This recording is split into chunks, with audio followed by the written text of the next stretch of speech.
Here's how to insert clickable checkboxes in Microsoft Word. Word hides the checkbox option inside the Developer tab, so you won't see it until you enable it. Click the File tab, select Options, select Customize Ribbon.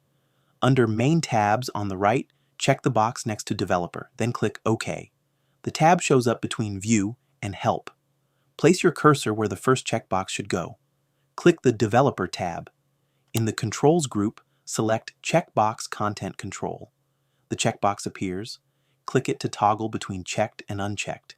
If the checkbox does not respond, go to the Developer tab and turn off Design Mode. Design Mode is used to edit controls, not click them. To change the check symbol, select the checkbox. In the Controls group, click Properties. The Content Control Properties window appears. Click Change next to check symbol. Set the font to Wingdings 2. Then choose a checkmark symbol. Click OK in the symbol window. Then click OK again in the Content Control Properties window.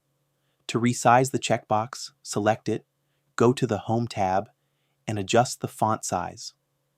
If your list text wraps to the next line, highlight the text that wraps to the next line. Open the paragraph dialog using the small arrow, set Special to Hanging, and set it to 0.5 inches. Then click OK. Your checkbox and text will now align properly.